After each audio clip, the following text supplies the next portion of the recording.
जी, last lectures में हमने statement of cash flows को डिस्कस किया था। हमने डिस्कस किया था कैसे स्टेटमेंट ऑफ कैश फ्लोज में तीन सेक्शंस होते हैं, जिसमें cash flows from operating activities, cash flows from investing activities और cash flows from financing activities होती हैं। फिर हमने डिटेल में डिस्कस किया था कि उसके अंदर किस हर के अंदर कौन कौन सी एक्टिविटीज़ जो हैं, ट्रांजैक्शंस जो हैं वो किस हेड के अंदर फॉल करती हैं। तो आज उसका एक न्यूमेरिकल क्वेश्चन करते हैं ताकि हमें डिटेल में पता लग सके कि ट्रांजैक्शंस में किस तरह आता है। अच्छा, अब जब आपको स्टेटमेंट ऑफ कैश फ्लोज के लिए क्वेश्चन आता है तो उसमें आपको पहले तो ये देखना है क्वेश्चन में कि डायरेक्ट मेथड से कहा गया या इनडायरेक्ट मेथड से कहा गया। तो पहले हम डायरेक्ट मेथड को की प्रैक्टिस करके देखते हैं।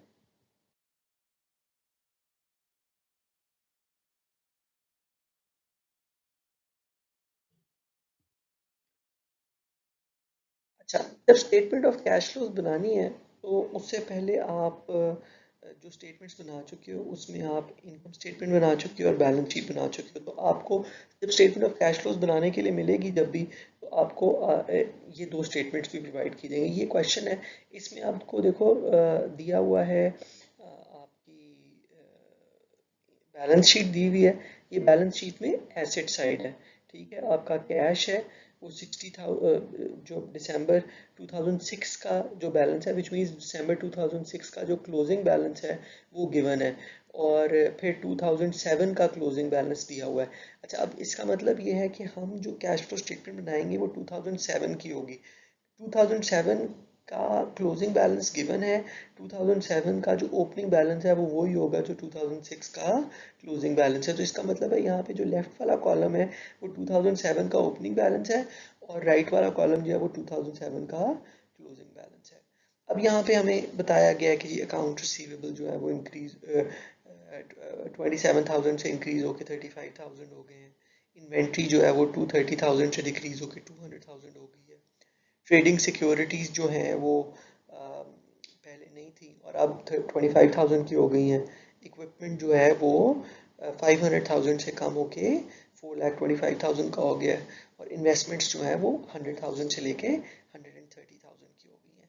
ये वो चीज़ें हैं जो आपकी एसेट साइड पे चेंज हुई हैं, whereas on the other hand liability side पे बैलेंस शीट में अगेन 2006 वाला जो कॉलम लिखा है वो बेसिकली 2006 का एंड है, विच मीन्स 2007 का ओपनिंग बैलेंस लेफ्ट कॉलम है, और राइट कॉलम जो है 2007 का क्लोजिंग बैलेंस है। Accounts payable, salaries payable, interest payable का ओपनिंग बैलेंस और क्लोजिंग बैलेंस। इसी तरह बॉन्ड पेएबल सारी, फिर कॉमन स्टॉक 450 से बढ़ के 500,000 हुआ है। रिटेन अर्निंग्स जो है वो 88,000 से बढ़ के 130,000 हुई है। ये आपको बेसिकली आपकी बैलेंस शीट दे दी गई है। बैलेंस शीट के बाद आपको इनकम स्टेटमेंट दे दी गई है। इनकम स्टेटमेंट में आपके पास सेल्स रेवेन्यूज है, कॉस्ट ऑफ गुड सोल्ड है, डिप्रिसिएशन एक्सपेंस है। अच्छा, डिप्रिसिएशन एक्सपेंस जो है ना नॉन कैश एक्सपेंस होता है, विच मीन्स के डिप्रिसिएशन जो है वो मतलब हम उसको एक्सपेंस तो काउंट करते हैं, लेकिन टेक्निकली कोई कैश आउटफ्लो नहीं हुआ होता डिप्रिसिएशन के कैश केस में। तो इसलिए जहाँ भी नॉन कैश एक्सपेंसेस की बात आए, अक्सर लोग कहीं आपसे पूछ लेते हैं कि जी नॉन कैश एक्सपेंस कौन सा होता है। तो सबसे बड़ी एग्जांपल क्या है, डेप्रिसिएशन नॉन कैश एक्सपेंस है। क्या आपने एक गाड़ी खरीदी 10 लाख रुपए की पहले साल में, ठीक है, और आप उसको 5 साल उसकी यूजफुल लाइफ है, तो हर साल उसको आप 2 लाख से डेप्रिशिएट करते हो। इसका मतलब है हर साल आप 2 लाख को डेप्रिसिएशन एक्सपेंस में इनकम स्टेटमेंट में डालते हो। आप कहते हो 2 लाख का खर्चा हो गया, लेकिन वो 2 लाख उस साल का कैश आउटफ्लो नहीं होता। एक्सपेंस जरूर उसी साल का है, लेकिन कैश आउटफ्लो उस साल का नहीं है। तो डेप्रिसिएशन एक्सपेंस जो है वो सबसे बड़ी एग्जांपल है आपकी नॉन कैश एक्सपेंस की, ठीक है। इसी तरह आपके पास सारे अदर एक्सपेंसेस हैं, और बीच में फिर नेट इनकम आ गई। अब आपके सामने एक बैलेंस शीट मौजूद है, इनकम स्टेटमेंट मौजूद है, और कुछ एडिशनल इंफॉर्मेशन आपको वो बताएगा, जिसकी बेसिस पे आपको कहेगा कि आप कैश फ्लो स्टेटमेंट बनाएं। मतलब इन चीज़ों को देखते हुए आप बताएं cash flows from operating activities क्या होंगे, cash flows from investing activities क्या होंगे और cash flows from financing activities क्या होंगे। ठीक है, इनकम स्टेटमेंट हो गई, बैलेंस शीट हो गई, और कुछ एडिशनल इंफॉर्मेशन। ठीक है, एडिशनल इंफॉर्मेशन में क्या कह रहा है कि जी इस कंपनी ने trading securities were purchase during 2007 at a cost of $25,000। इस कंपनी ने $25,000 की ट्रेडिंग सिक्योरिटीज खरीदी, मतलब शॉर्ट टर्म इन्वेस्टमेंट, कोई चीज, कोई किसी और कंपनी के शेयर्स या किसी और कंपनी की सिक्योरिटीज जो थी वो परचेज कर ली, मतलब इन्वेस्ट कर दिया उसमें $25,000। ठीक है, equipment with a book value of 40,000 was sold during the year for 43,000। अच्छा, इस कंपनी ने इस साल में 40,000 का इक्विपमेंट जो कि बुक वैल्यू पे 40,000 का था 43,000 का बेचा है। ठीक है, अब हमने ये जो सारी एडिशनल इंफॉर्मेशन है हमने इसको स्टेटमेंट ऑफ कैश फ्लोज में एडजस्ट करना है। ठीक है, इसी तरह अब आते हैं, equipment with a book value of 30,000 was destroyed during a freak flood in 2007। there was no insurance। ठीक है, कहता है 30,000 का इक्विपमेंट जो है वो आपका डिस्ट्रॉय हो गया था, खराब हो गया था फ्लड्स की वजह से, और कोई इंश्योरेंस नहीं थी। इसका मतलब है कि आप 30,000 की आपकी एसेट्स में कमी आई होगी, लेकिन वो हमने बेचे नहीं है, वो हमने हमारे समझो ज़ाया हो गए। इसका मतलब है उसके अगेंस्ट कोई कैश कंपनी में नहीं आया। और फिर Martin owns 25% of the common stock of another company and uses the equity method to account for this investment। ठीक है, और मार्टिन को जो है वो 25% एक और कंपनी के कॉमन स्टॉक्स ओन करता है, और उस जो उसकी इक्विटी मेथड पे उसको अपनी बैलेंस शीट में रिपोर्ट करता है। ठीक है, अब देखते हैं इसकी अब हमें कैलकुलेशंस कैसे करनी है।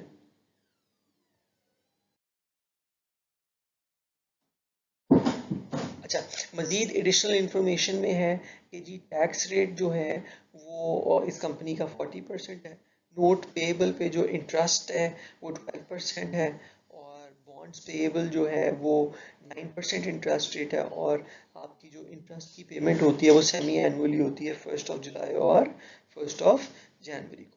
ठीक है, इस कंपनी ने जो कॉमन स्टॉक बेचा है ड्यूरिंग 2007 वो है $50,000 का, और receive 10,000 dividends from its equity investments. मतलब जिस कंपनी ने दूसरी कंपनी में इन्वेस्ट किया हुआ था उसका उधर से 10,000 का डिविडेंड मिला है। अब ये सारी इंफॉर्मेशन गिवन है, इसकी बेसिस पे हमने स्टेटमेंट ऑफ कैश फ्लोज बनानी है। स्टेटमेंट ऑफ कैश फ्लोज में सबसे पहले ऑपरेटिंग एक्टिविटीज़ हमें चाहिए। ऑपरेटिंग एक्टिविटीज़ जो हैं वो उनका ताल्लुक किससे है, हमारे डे टू डे ऑपरेशन से। ठीक है, तो अब हमें याद है हमने कहा था कि डे टू डे ऑपरेशंस के लिए हमें एक तो ये कि हमें हमारे कस्टमर से कितने पैसे मिले हैं वो, और दूसरा हमने अपने सप्लायर्स को कितनी पेमेंट की है, तो वो हमारा स्टार्टिंग पॉइंट था। तो उसको देखते हैं हम। हमारी इनकम स्टेटमेंट में सेल्स रेवेन्यू की फिगर गिवन थी। ठीक है, तो अब हमारी सेल्स रेवेन्यू जो है वो हमारा 800,000 का सेल्स रेवेन्यू था। ठीक है, अब अगर तो 800,000 हमारा सारे का सारा रिसीव हो गया होगा, तो हमारी हमारा हमारा हमारी हमें जो कस्टमर से कैश मिला होगा वो भी 800,000 होगा, और हमारे अकाउंट रिसीवेबल में कोई चेंज नहीं आया होगा। लेकिन अगर आप देखें कि जो हमें बैलेंस शीट प्रोवाइडेड है जिसमें अकाउंट रिसीवेबल का ओपनिंग बैलेंस और क्लोजिंग बैलेंस है, उसमें ये है कि आपका अकाउंट रिसीवेबल 8,000 से इंक्रीज हो रहा है। इसका क्या मतलब है, इसका मतलब है कि हमने जितने की सेल की है उतने पैसे हमें रिसीव नहीं हुए, जिस वजह से हमारा अकाउंट रिसीवेबल बढ़ गया है। तो अगर हमारा अकाउंट रिसीवेबल 8,000 से बढ़ा है, इसका मतलब है 8,000 रुपये हमें रिसीव नहीं हुआ, हम उसको सेल्स रेवेन्यू में से माइनस कर देंगे। तो एक्चुअली फिर हमने सेल तो 8 लाख की ही की है, लेकिन हमें जो कस्टमर से रेवेन्यू मिला है वो मिला है कितना, 7,92,000। इसी तरह फिर हमने अपने एम्प्लॉयज़ को क्या पेमेंट की है। अगर हम हमारा इनकम स्टेटमेंट देखें तो सैलरीज एक्सपेंस जो है वो 80,000 है, वेयर एज अच्छा अब अगर तो हमने 80,000 की ही पेमेंट कर दी होती तो हमारा सैलरीज पेएबल का जो अकाउंट का ओपनिंग बैलेंस और क्लोजिंग बैलेंस था वो चेंज नहीं होना चाहिए था, लेकिन हमारा सैलरीज पेएबल का बैलेंस 2000 से रिड्यूस हुआ है। ओपनिंग बैलेंस और क्लोजिंग बैलेंस में 2000 से क्लोजिंग बैलेंस कम हो गया है, विच मीन्स कि हमने इस बार जो सैलरीज थी 80,000 की वो तो पे की हैं। ऑन टॉप ऑफ इट हमने अपनी पुरानी पेंडिंग सैलरीज में से भी 2000 की पेमेंट की है। तो हमारा जो कैश आउटफ्लो हुआ है इन फॉर सैलरीज एक्सपेंस, जो ऑपरेटिंग कैश फ्लोज का आउटफ्लो है वो 82,000 होगा।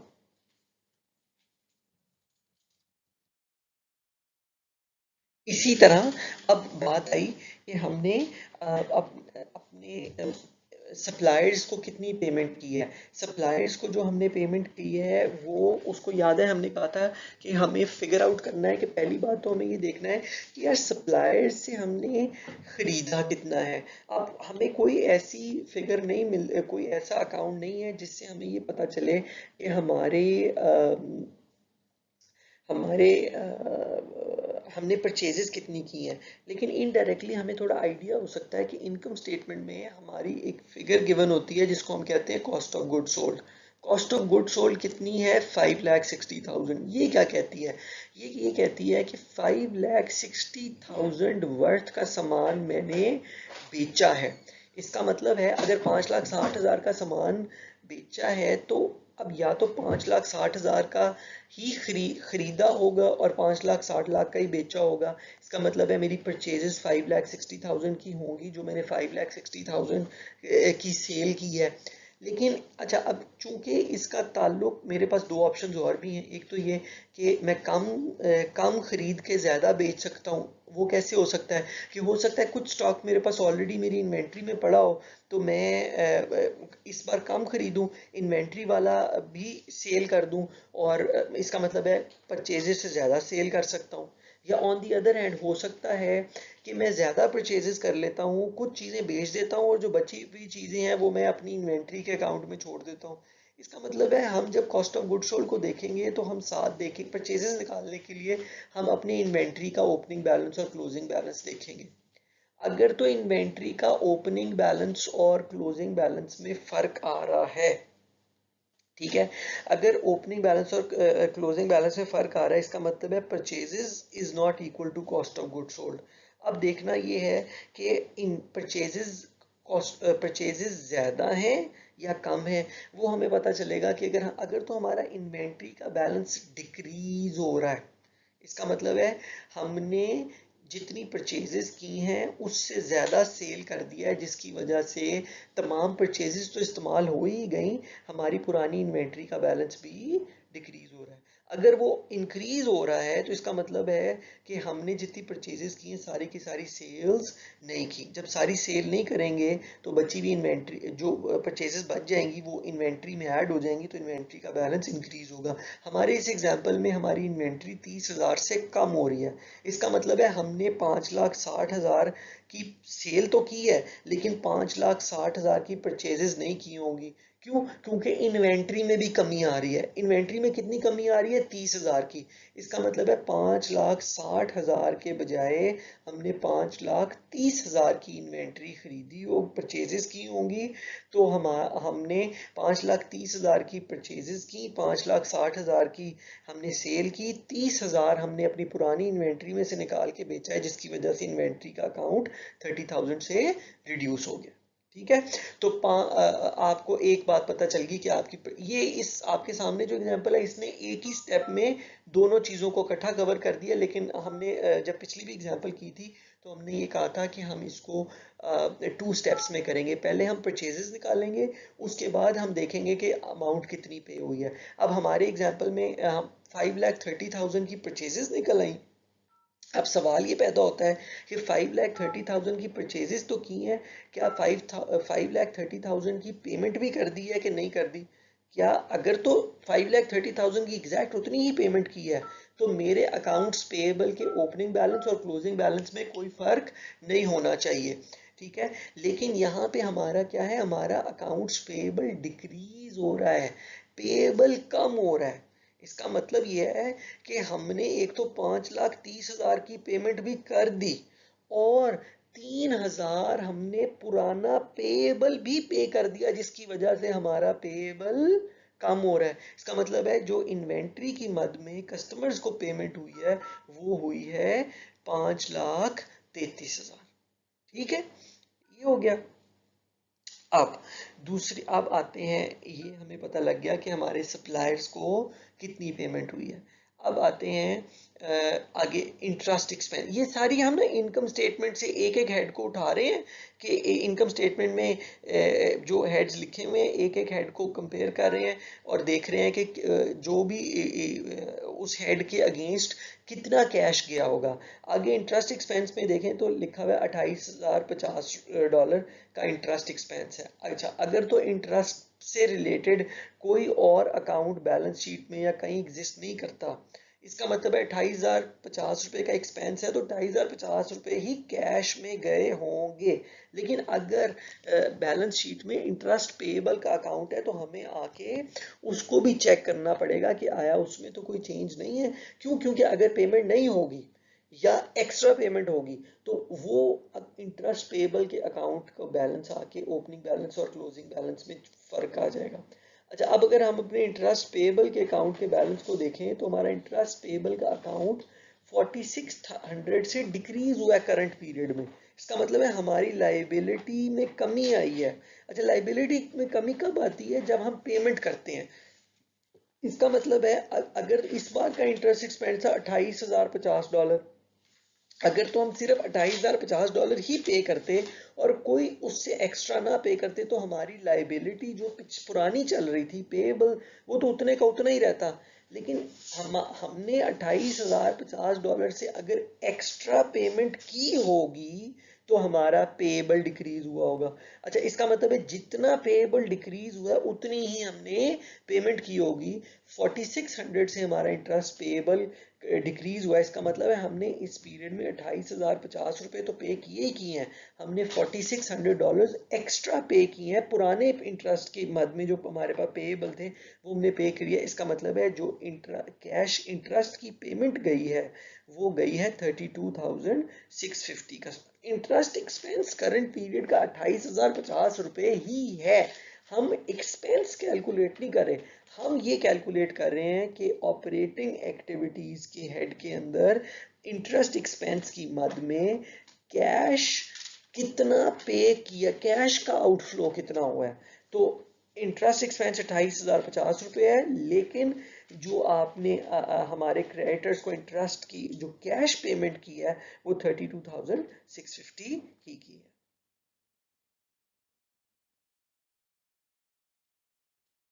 इसी तरह इनकम स्टेटमेंट में इनकम टैक्स एक्सपेंस है 27,980 है और टैक्स पेबल भी जो है वो 3,000 से डिक्रीज हुआ है। अगेन वही बात, 27,980 तो पे किया ही किया है कैश में, ऑन टॉप ऑफ इट पुराना पेबल भी पे किया है जिसकी वजह से उसमें 3,000 में कमी आई है और टोटल जो टैक्स में कैश गया है वो 30,980 है। तो अब आप और अदर ऑपरेटिंग कैश फ्लोज जो हैं वो हम उसमें देख लेते हैं। आपने एक तो अदर ऑपरेटिंग कैश फ्लोज में आपने डिविडेंड्स, आपको 10,000 डिविडेंड मिला। ठीक है, 10,000 डिविडेंड मिला। वो कौन सा डिविडेंड है? जो आपने किसी और कंपनी के शेयर्स खरीदे थे। अब आपको आपको याद है ना कि मैंने क्या कहा था? मैंने कहा था कि अगर आप किसी और कंपनी में इन्वेस्टमेंट करते हैं तो जब आप उस कंपनी की में इन्वेस्टमेंट कर रहे होते हैं तो ओरिजिनल अमाउंट जो है वो इन्वेस्टिंग एक्टिविटीज में इनफ्लो आउटफ्लो होता है, लेकिन उसके ऊपर अगर कोई डिविडेंड मिले या इंटरेस्ट रेवेन्यू मिले वो आपका ऑपरेटिंग एक्टिविटीज में होता है। इसी तरह ट्रेडिंग सिक्योरिटीज जो है वो आपके डे टू डे ऑपरेशन से, आप ट्रेड जो करते हो, खरीदो फरोख्त कर रहे हो डे टू डे बेसिस पे, वो आपकी आपने अगर परचेज की हैं तो आपका कैश आउटफ्लो हुआ है 25,000 जो है वो ट्रेडिंग सिक्योरिटीज का आउटफ्लो हुआ है। और अदर ऑपरेटिंग एक्सपेंसेस जो हैं, जो आपकी इनकम स्टेटमेंट में 71,000 लिखे हुए हैं, ये कंसिडर होंगे कि ये सारे के सारे कैश में ही थे, और उस सब को आप कैश कंसिडर करके, तो अब क्या है, 10,000 का डिविडेंड का इनफ्लो है, और या 96,000 का आउटफ्लो है। तो ये नेट आउटफ्लो बन गया, cash flow from other sources जो है वो 86,000 का आउटफ्लो बन गया। अब आप अगर cash flow from operating activities की समरी देखें, जो हमने इंडिविजुअली सबको कैलकुलेट किया, पहले इनफ्लो लिखेंगे, मेंशन करते हैं, फिर आउटफ्लो मेंशन करते हैं। तो इनफ्लो में क्या था, कैश रिसीव फ्रॉम कस्टमर 7,92,000 का हमें कस्टमर से कैश मिला। बेशक हमारी सेल्स रेवेन्यू हुआ था 8 लाख, लेकिन कस्टमर से कैश कितना मिला, 7,92,000। हमारी हमने अपनी एम्प्लॉयज़ को सैलरीज की मद में, बेशक इस साल की या इस पीरियड की जो सैलरीज एक्सपेंस बनता था वो 80,000 बनता था, लेकिन हमने कैलकुलेट किया कि लेकिन एक्चुअल में जो कैश की पेमेंट हुई है वो 82,000 हुई है। तो ब्रैकेट का मतलब है आउटफ्लो या नेगेटिव। ठीक है, ये अब जो जो पहला है उसके इर्द गिर्द कोई ब्रैकेट नहीं, इसका मतलब है इनफ्लो है, और उसके बाद के सारे जो आपके ब्रैकेट में लिखे हुए वो सारे आउटफ्लोज हैं। तो फिर कैश पेड फॉर इन्वेंट्री हमने कैलकुलेट किया, 5,33,000 की पेमेंट हुई। इंटरेस्ट की मद में 32,650 की पेमेंट हुई, और टैक्सेस में 30,980 की पेमेंट हुई, और इसी तरह cash paid to other sources, अभी हमने पिछली स्लाइड में देखा था, वो 86,000 था। इसका मतलब है net cash provided by operating activities या कैश फ्रॉम ऑपरेटिंग एक्टिविटीज जो है वो 27,370 है। ठीक है, कैश फ्लो स्टेटमेंट का पहला सेक्शन था cash flow from operating activities.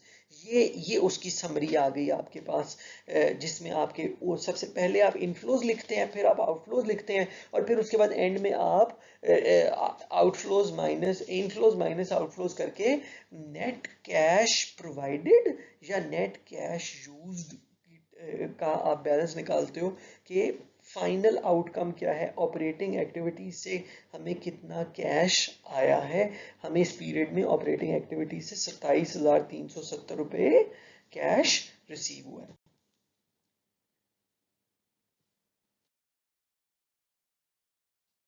और बाकी जो है वो आपकी आपकी ये हो गई पूरी स्टेटमेंट में। आपके पास ऑपरेटिंग कैश फ्लोज वो 27,370 जो भी हमने cash flows from operating activities पिछली अभी उसमें निकाले थे। दूसरा, फिर cash flows from investing activities. Investing activities हमने कैसे निकाला, आपको जहाँ पे शुरू में हमें बैलेंस शीट गिवन थी, मैं अभी उसको इस तरह जो रिकॉर्ड करते हुए स्लाइड बैक पे नहीं लेके जा सकता। आप लोग बैलेंस शीट को जाके देखोगे तो आप बैलेंस शीट में जाके देखो कि आपकी 70,000 की कमी आई हुई है इक्विपमेंट में। पिछले साल आई थिंक 5 लाख के थे, और इस साल हो गए हैं 4,30,000 के। इसका मतलब ये है कि अगर 70,000 की कमी आई है तो 70,000 हमने बेच दी होंगे, 70,000 का कैश हमें मिलना चाहिए। लेकिन आपको याद होगा कि उसकी जब हमें ऊपर एडिशनल इंफॉर्मेशन गिवन थी तो उसमें हमें ये बताया हुआ था कि 40,000 70,000 में से 40,000 का इक्विपमेंट हमने सेल किया था, जो कि जिसका हमें 43,000 मिल गया था। इसका मतलब है इक्विपमेंट बेच के जो इनफ्लो आया वो आया 43,000। वेयर एज 30,000 जो है वो इसलिए कम हो गया था क्योंकि वो तो डिस्ट्रॉय हो गया था फ्लड की वजह से, तो उसकी वजह वो बेशक एसेट में कमी आई है, लेकिन वो चूंकि बेचा नहीं गया, उसका कोई हमें कैश नहीं आया, तो और कोई अमाउंट नहीं आई। ठीक है, इसी तरह फाइनेंसिंग एक्टिविटीज का ताल्लुक हमारे कंपनी के फाइनेंसिस के साथ है, फंड्स के साथ है, फंड्स रेज करने के ऊपर है। तो तमाम जो लोन पे चीज़ें ली जाती हैं या ओनर के साथ जो आप ओनर से कैश जनरेट करते हो, वो आपका फाइनेंसिंग एक्टिविटीज में आता है। तो एक तो ये proceeds from sale of stock जो है वो आपका 50,000 था। हमने इसका मतलब है हमने ओनर्स को शेयर बेचे थे, तो 50,000 का इनफ्लो हुआ। Whereas principal paid on bonds जो है वो चूंकि आपका बॉन्ड्स आउटस्टैंडिंग कम हुआ, उसमें 1 लाख की कमी आई। 1 लाख की कमी आई, इसका मतलब है कि हमने जो हमारे पे बॉन्ड्स थे, बॉन्ड की लाइबिलिटी थी, हमने 1 लाख रुपए की पेमेंट की होगी, जिसकी वजह से हमारी लाइबिलिटी कम हुई है। तो इसका मतलब है वो 1 लाख का आउटफ्लो होगा। इसी तरह नोट्स पेएबल भी में भी हमारी 10,000 रुपए की कमी आई। इसका मतलब है हमने 10,000 की पेमेंट की होगी। तो टोटल हमने 1,10,000 की पेमेंट की बॉन्ड लोन की मद में, और वेरएज 50,000 हमने अपने शेयर होल्डर्स से कैश इनफ्लो। इसका मतलब है नेट कैश जो है, ठीक है, वो कितना 60,000 का नेगेटिव हुआ फाइनेंसिंग कैश फ्लोज में। ठीक है, अब हमारे पास तीनों तीनों एक्टिविटीज का नेट कैश हो गया। ऑपरेटिंग एक्टिविटीज से 27,370 कैश इनफ्लो हुआ है। इन्वेस्टिंग एक्टिविटीज से 43,000 का कैश इनफ्लो हुआ है, और फाइनेंसिंग एक्टिविटीज से 60,000 का नेट कैश आउटफ्लो हुआ है। अब जब आप इसको सबको टोटल इनफ्लो और आउटफ्लो को आपस में ऐड करते हैं, तो net cash flow for the period जो है वो 10,370 का टोटल इनफ्लो बनता है।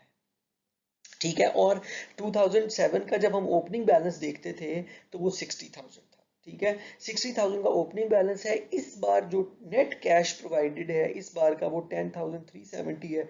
इसका मतलब है 2007 का क्लोजिंग बैलेंस कैश का 70,370 है। आपको क्वेश्चन में वो ऑलरेडी फिल्ड था वहां पे। ठीक है, तो अगर इस तरह की सिचुएशन हो और आप काउंटर चेक करना चाहें, तो अगर तो आपको वो फिगर ऑलरेडी दी हुई है, तो इसका मतलब है कि आपका एंडिंग कैश बैलेंस जो आपकी स्टेटमेंट ऑफ कैश फ्लोज में एंडिंग बैलेंस निकलता है वो वही होना चाहिए जो आपके क्वेश्चन की बैलेंस शीट में एंडिंग बैलेंस गिवन है। वो वैसे तो हम ये कैलकुलेट करेंगे तो वहां पे प्लेस इन करेंगे, लेकिन चूंकि आपकी आसानी के लिए वो फिगर ऑलरेडी वहां पे मौजूद होती है कि एंड पे आप जब स्टेटमेंट ऑफ कैश फ्लोज बनाएं तो उसके बाद आप उसको काउंटर चेक कर सकें कि आया आपका एंडिंग कैश बैलेंस और जो क्वेश्चन में कैश बैलेंस ऑलरेडी गिवन है, किस्म का आंसर ऑलरेडी गिवन है, उसके साथ मैच कर रहा है या नहीं कर रहा।